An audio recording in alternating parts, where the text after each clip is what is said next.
Jerry, did you do this right here? Not the last sentence. Okay. Half of it. Benjamin, do you have this last sentence? Sure. Since you weren't here last week, we'll load you up.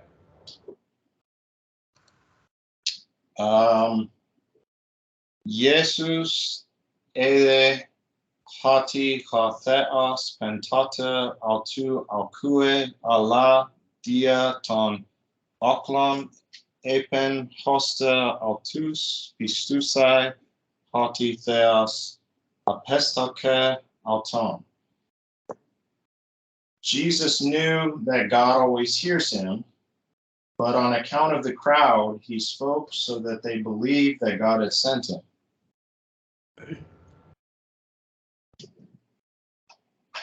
They would to know that God is sent him. Okay? Yeah, that's the exact sentence I was asking about. Okay.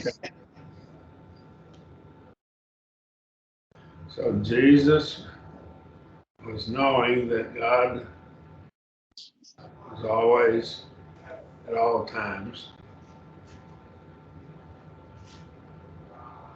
heard him.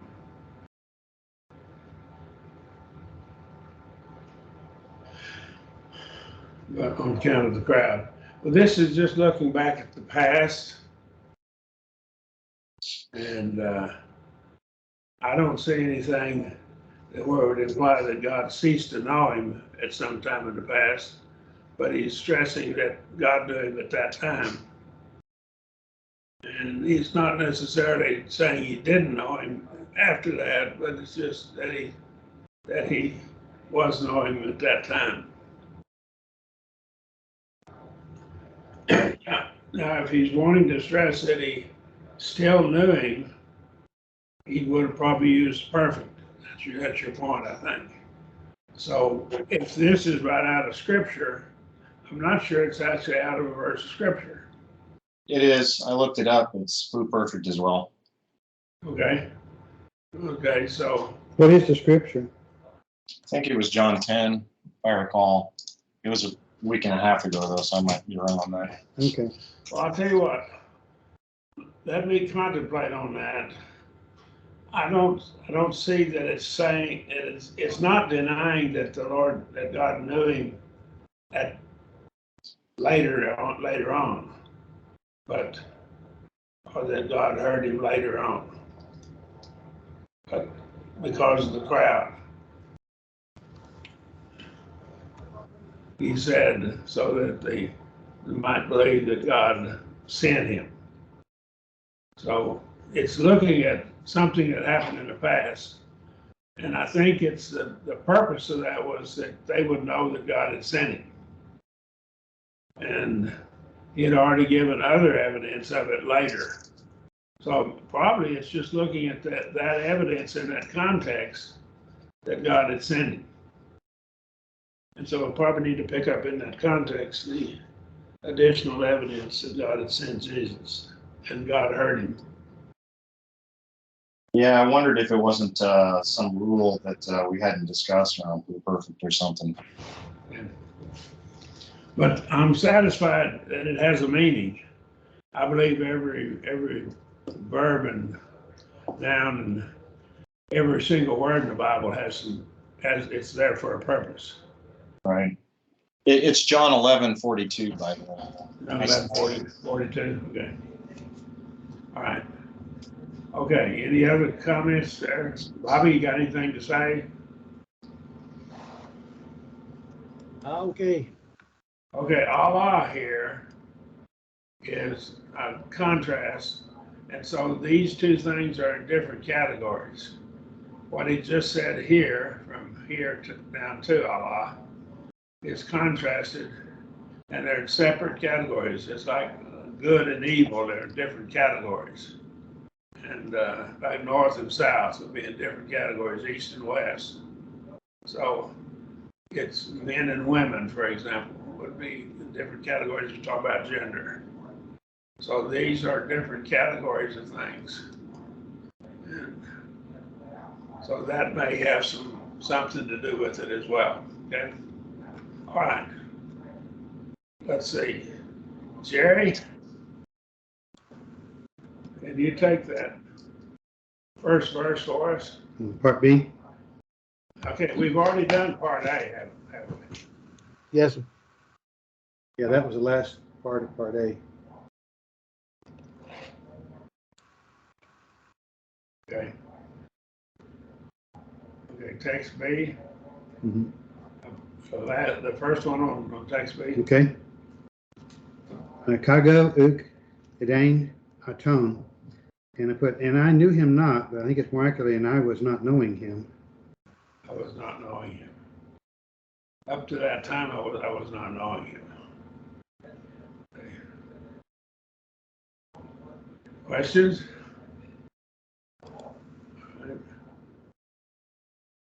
Let's take the next one there. Bobby, number 2. Boy Mathete, Mepele Luthason, Rothes, Ego Rase. The disciples had gone away to purchase provisions. Okay. Purchase what? Provisions. Food. Provisions. Yeah. Okay. Food, I guess. Food. Yeah, I think that would figure in as food as well. I know. Is that one of our vocabulary words? Yeah, trophies. Let me see it. I don't see it up here, but it's in our book. Yeah, in the book. Yeah. Okay, that's provisions. That's food. All right. All right. Back to Benjamin. Erekesan hoi Judaioi autus ekbalen auton ek synagoges. The Jews had told them to cast him out of the synagogue. Okay. Or out of a synagogue, rather. Out of a synagogue or the synagogue. The article is not there, but many times, in fact, most of the time when it has the preposition, it doesn't have the article with it. The preposition makes it definite by virtue of being a preposition. So you can put the word "the" in there without fudging, and it's pretty well implied pretty much that it ought to be there. Right. Okay. Let's see. Jerry, do you have that? Mm-hmm. Oi, Farisai, oi, Intolas, Ditto, Kason, Pisais, Aton. The Pharisees commanded them to lay hold on him, or the same. Okay.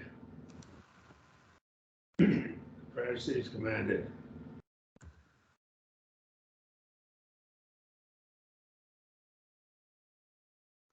Okay.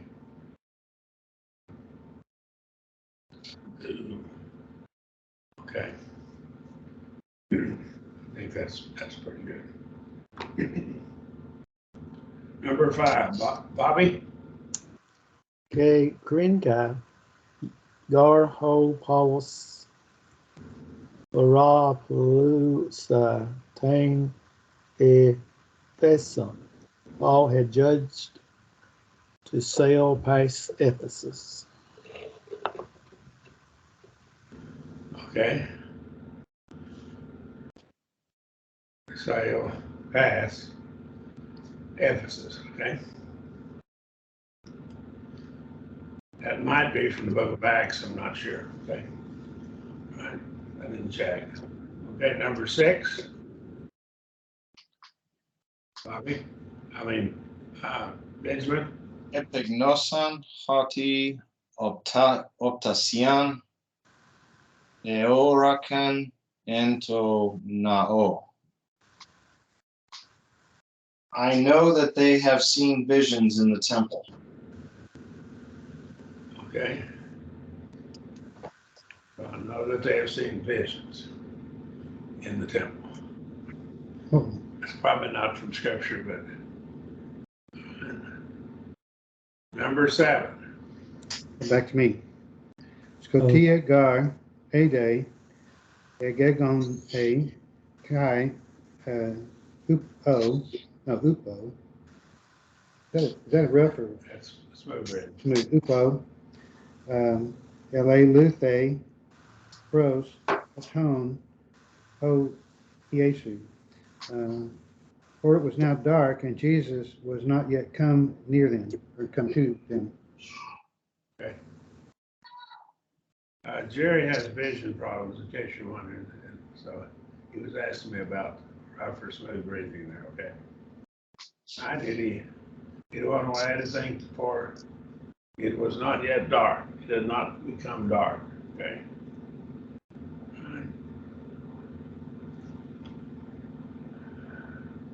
Anything you want to add? Jerry is on part 3. Did you do number 1? I did number 1, but I didn't get the others. He didn't get the others, so I'm gonna let him do number 1. Okay.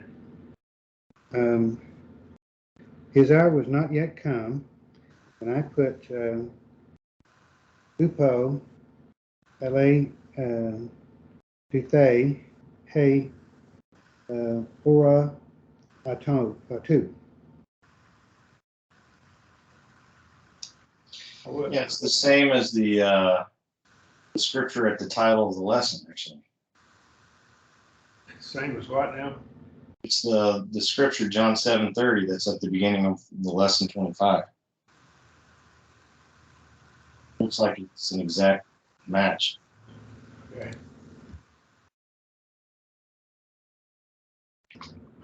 John 11, what? The quote, the passage in the beginning, there's a verse at the beginning of each lesson, lesson 25. Oh, What Yeah. is that? well, that's cheating. Yeah.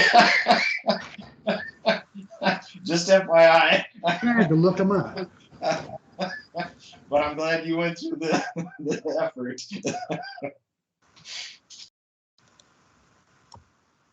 Okay, fellas, that's good. Okay. Go ahead. Do you want to do all the rest of these? Have you done them all, or you want to move on to the next lesson? I haven't done these. We hadn't been doing them, so I hadn't been doing them. Okay. Yeah, good job. Just move on to the next lesson? Okay. Lesson 26. We have the perfect, indicative, middle, and passive. Now, when it says middle and passive, the form for the middle and the passive are both the same. And it's a contextual question as to which one it is. Right? So when you translate it, you have to decide whether you're going to translate it as middle or passive. And contextual question. All right. To, kolon, agona, agonisa, agonisma, agonisma, tone, dromon,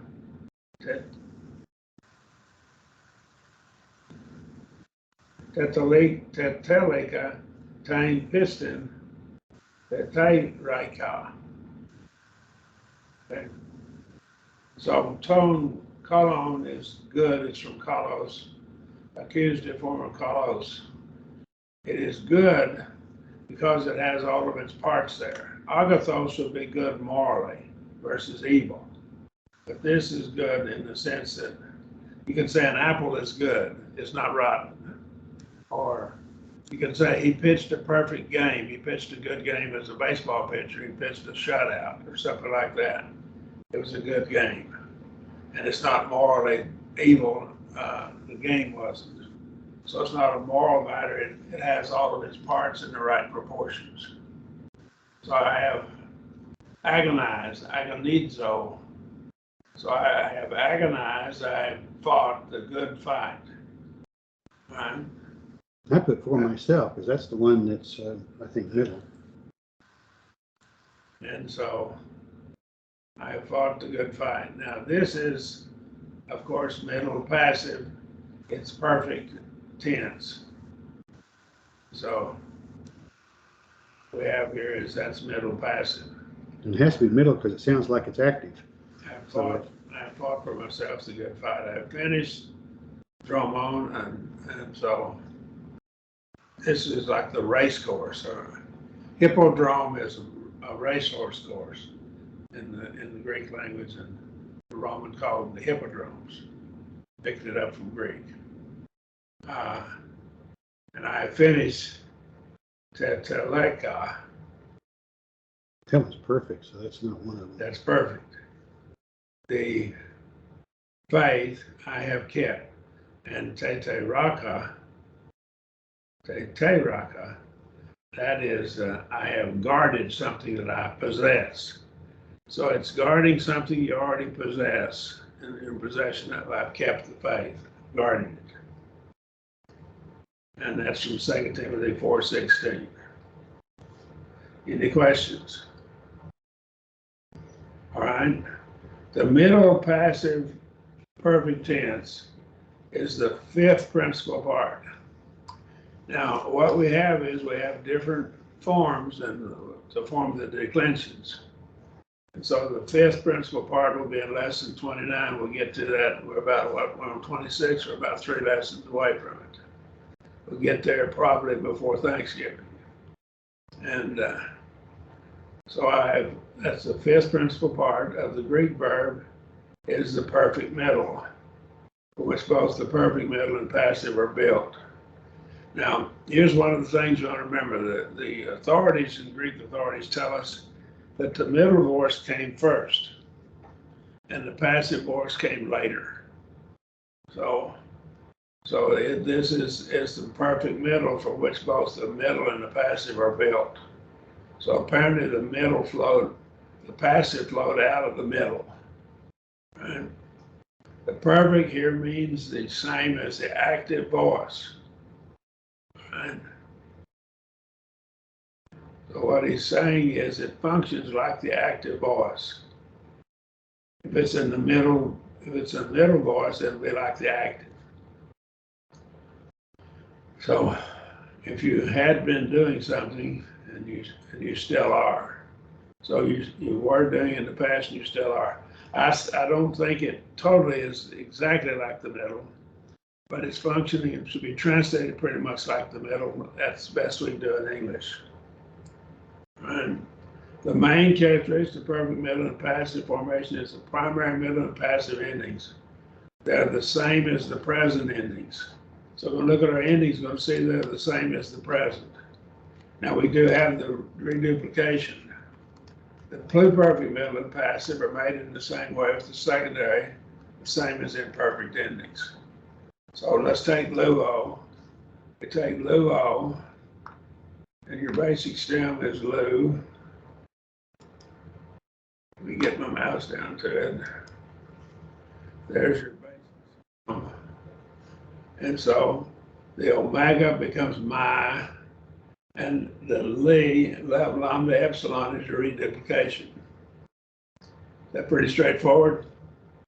So it's the same endings as the middle passive, as the primary endings for, let me see.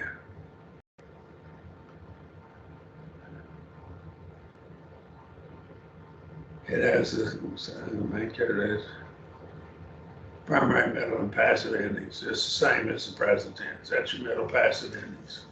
Just like we have in the present tense. So I don't run any new endings, we just put the reduplication on it. Okay? So we take our basic stem and we add the lambda epsilon as a reduplication. We put the endings, the middle passive endings like we did in the present tense, okay? My, psi, tai, metha, stay, untai, okay? Tai, untai. And we don't have an omicron for a coupling vowel. lose them, okay? All right, any question? Now, we do have a middle passive infinitive, perfect middle passive infinitive. And so it also has the basic stem and the psi ending, sigma, theta, alpha, iota ending, with the lambda, epsilon as a reduplication. So I'll highlight them. And then we have psi, sigma, theta, alpha, iota, and lay, lambda, epsilon as the reduplication. Pretty straightforward pattern. Any questions? Okay. The perfect, we have some short vowels. This will be a O, L, and AO verbs. Lengthen the vowel just as the future aorist and perfect before the personal endings. So what happens here, we have poieo, and so I'll put it out here. Poieo. The epsilon becomes an eta. The last letter changes. It lengthens the vowel. Eta is a long E and epsilon is a short E. Okay. Fine. Now, let's take the verb underneath. That's poieo, what we have here. The first three letters that I've highlighted, and then epsilon and omega. Down to the next one below it.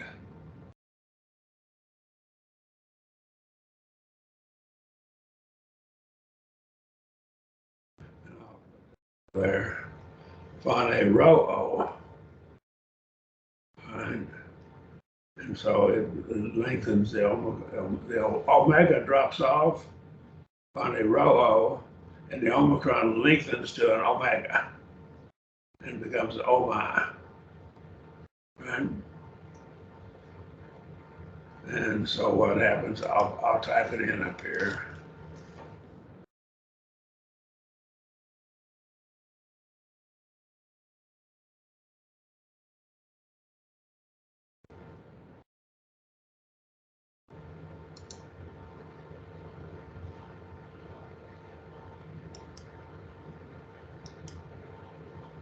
All right, so what we have here is, we see this part from here.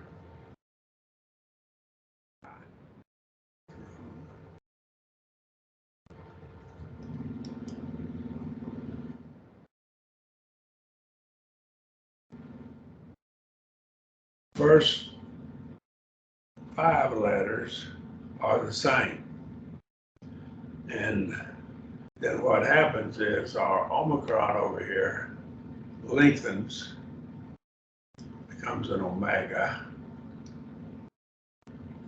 And the omega dropped off here and we put a mi ending. And so we take our ending, we put a mi ending on it, okay? That's what they've done, okay? Does that help? Want to see what happened there? Any questions? I don't have accent marks on this, but that should help us some, see what they're doing. Of course, now we have me verbs. And of course, we have to take the root. Didomi is do. I believe that will be your root for it. We have a depth of epsilon for reduplication. And then we just drop off the iota. The do, we take the stem and add mi on it. Okay. And this is from Didomi.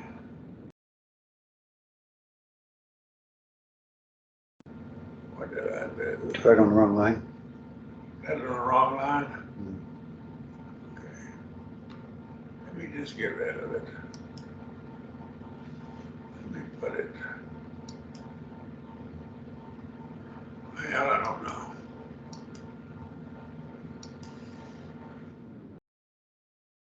You have to move that again. It's not going to help me.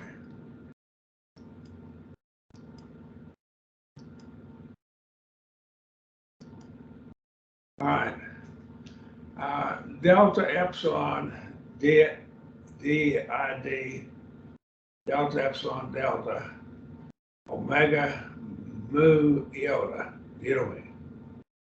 And I think DO is your stem. And the file that I sent you, the lexicon and grammar notes file, I probably have the stem listed after didomi. And unfortunately, I didn't call that file up and have it ready to go over to it. All right. So it'll take a minute to get it up, and I'm not going to do that. And this will be histamine. We got to take the root word. All right. I stood for myself. This one is a little bit different. So we have to know what the root is. And so that one is a little bit different for us. This is from tithamy.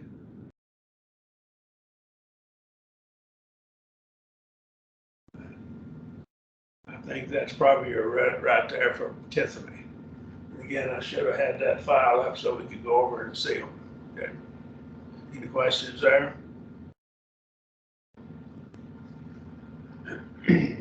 So they take the stem and then they add a reduplication and the my endings. And I think your stem right here is this. There. I think that's your stem for histamine.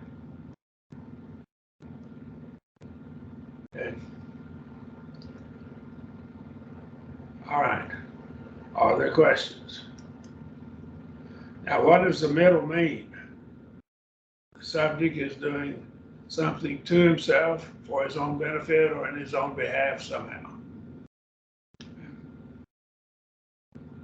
Any questions? All right, we have euphonic changes of mute stems, and the epsilon is from the Greek epsilon, EU, the U is EU, and that is something that is good. Phonic has to do with sound. Phone is sound. So they make it sound better to pronounce. That's what they mean by euphonic changes. So it makes it pronounce easier. And we can't put some letters together in English. It's just doesn't sound right. And so we make changes in our words too. Right? Perfect stems that in a mute suffer euphonic changes, and the perfect and pluperfect become the passive for the consonants of the personal endings. Right? I think we'll probably get to see one or two of them right here. And right here's where this happens. These forms are somewhat involved and not expected to learn inflections. He should, however, note the changes concerned.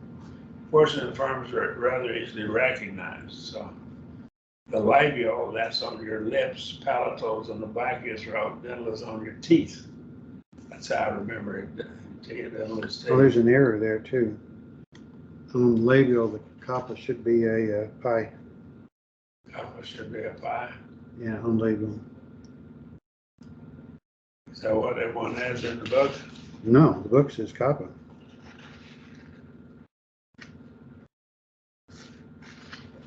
But if you go down to the next group where the mute is, you'll see it's a pi. Well, I'm going to check my original copy. Kappa is not a labial. You can't pronounce it with your lips. It is a pi. Correct. I'm going to change it. I'll see if I can find a pi up here somewhere. Yeah, down below you can. Right there.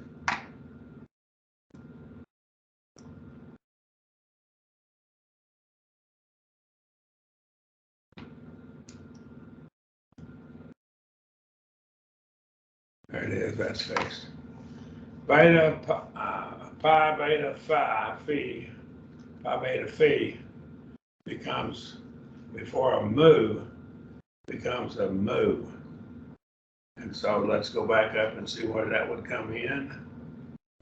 we end with one of those letters, and we're going to have this first person singular ending beginning with a mu, that would change that letter. Okay. Over here, methyl ending, it would change it as well. Okay. That's where that would apply in those two instances. All right. A beta or a phi, pi beta or phi becomes a mu. Now, if we have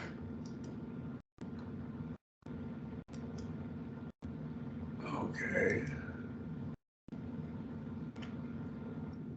Drop the other mu.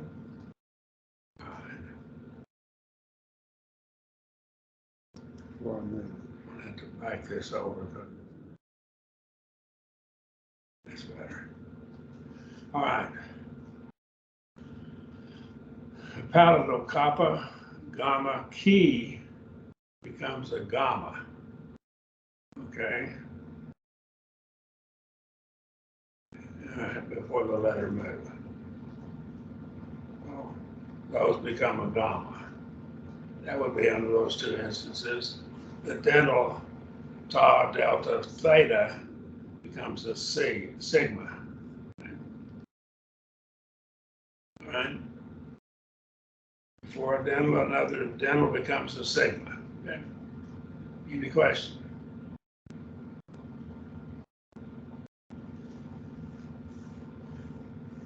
Now, if you have a mute before a mute, that becomes coordinate. That is, it's voiceless. It's not voice. It's not sounded. Or an aspirate, like a smooth breathing, is an aspirate. Meaning the three classes standing at the beginning of the personal endings causes the stem to become the corresponding type of stop in the same class. Here's some right here.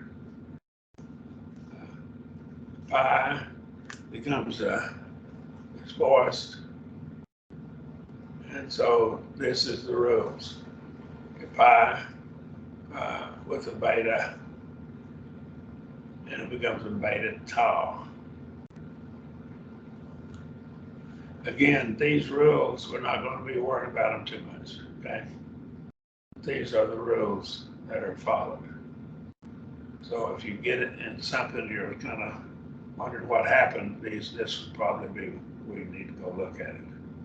He says not all of these occur in the New Testament, so some of these rules, we don't even have them in the New Testament. They reply. That's partly why I'm not going to spend time on them. Okay, any questions? All right. Let's take our vocabulary and try to work it out. And what we have here is dokimazo, and that's to try or test or approve something. Now, there's another word for testing. It's a different word, but dokimazo is to test something by a standard. And I'm reminded in Romans chapter 1 that the people, and he's talking about the Gentiles, they had tried or tested God, and they decided he was not worthy. So they chose the false gods, rejected his will. And then God said that he would check them, and he'd use the same word for them. And if we put an off at the beginning of it, it becomes adokimazo, and that becomes reprobate. Or if you take the verb form of it, noun form of it would be reprobate, adjectives and nouns. So to essay and find that they're unworthy to be essayed. Now, this word would be used if you're trying gold or silver. Now, the value of a coin back in that day and age was in the metal that was in the coin. Of course, the real valuable coins would be gold and silver and bronze, would be the least valuable. So they would check the metal by virtue of what it was. And they had a method of examining gold. They had something called a touchstone, and I've never understood how that works. But there's a certain stone they could rub across it, and it would turn a different color. And they could tell it was gold. Okay. All right, any questions? All right, we have the verb egairo. I'll put my mouse over it, egairo. And the perfect middle passive is a gay germa, a gay germa, a gay germa. And so that's to raise up or rise up, okay? Kathos, this os ending right here is an adverb. Whenever you see the os ending, the omega sigma ending, it's an adverb, and it's an adverb of manner. It's equivalent to the English ending of ly, truly, surely, sleepily, happily. Ly ending is an adverb of manner in English. Os is an adverb of manner in English ending in Greek. Any question? Omega sigma, what I'm talking about. Okay. Kathos is even as in the manner as. Kormao, that's a verb, of course, is I sleep. And metabino. I'm going to break this word. It's a compound word. You see it, meta is a preposition, bino is to go. And I pass over, that's what it means. Now, metabino is to pass over. I pass over something or kind of through. It's not really, diabino would be through. So it's to pass or pass over or pass by the side of. And so that's that word bino, metabino. Necros, and necro is a prefix in English, drop the sigma, and that is dead. That's the word for dead. Necros is dead. And the endings, what part of speech is it? Tell me what it is. I'm just curious. Let me back up. Verb, verb, adverb, verb, verb. What part of speech is this? It have to be an adverb, describes the condition, isn't it? It's not.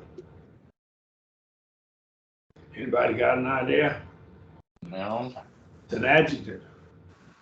I can tell by the way they put it in here. What we have is a nominative singular masculine ending right here. Highlighted it. Pop that off and put an off, and you have the feminine nominative singular feminine ending. Pop that off and put an on, and you gotta have the nominative singular neuter ending. Okay. So those are, that's how, the lexicons will list an adjective. Okay, they'll be listed that way. Okay. So you have all three nominative singular endings, masculine, feminine, neuter, always in that order. Does that help? Any questions? All right, he puts underneath it, and notice how it's offset here. And I've done this same thing in that file that I sent you. A word that is derived from it here is hoi. That's the article. Nominative plural article, necroi. This is nominative plural masculine endings. That's what that is. That's from necros, the dead. We would probably translate that the dead ones, but right, the dead will be sufficient, however. Any question? Okay. Another verb, crypto. A crypt is something that you hide things in, right? Crypto is to hide something. You put dead bodies in the crypt, you hide them away from other people to see the body, okay? So it's like something that's sealed up, okay? All right, now we have another adjective.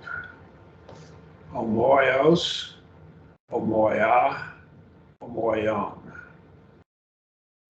And I've dropped the os ending. And so we have homoios, homoia, feminine, homoion. Put that ending on it, that'll be neuter. Again, we have another adjective. That's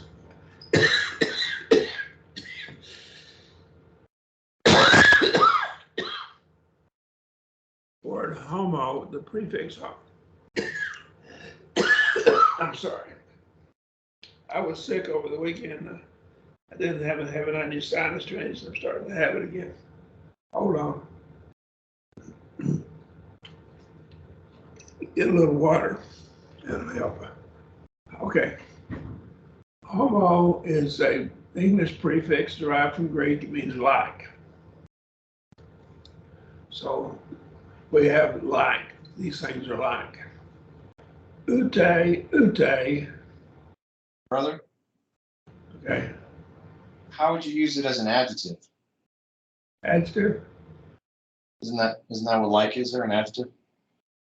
Well, it's like. It describes something as being something like something else, so it's a description of whatever the subject is, which is what an adjective does. It just, So I think you're going to have to say it's similar. Something is similar. We may have it down here in our usage down here.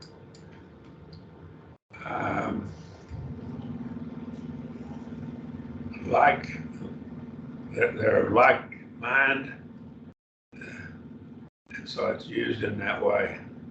I see. Thank you. We have ute. We're almost to where the bell's gonna ring.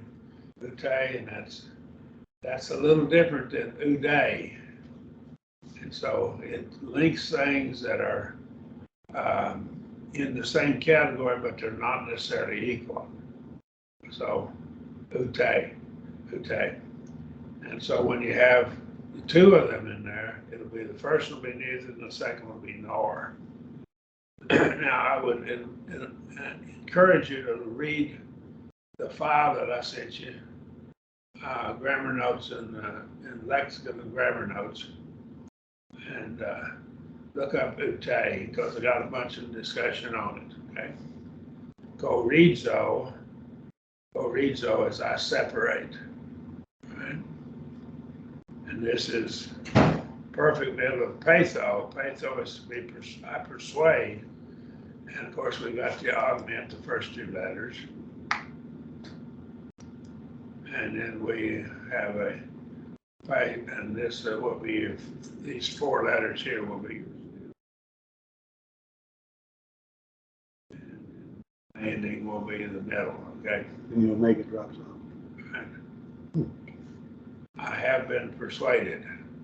I have convinced myself. I myself have been convinced. I myself am persuaded.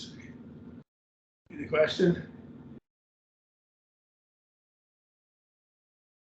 Okay.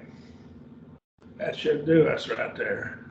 I think it's about time for us to call a halt to it, unless you have questions.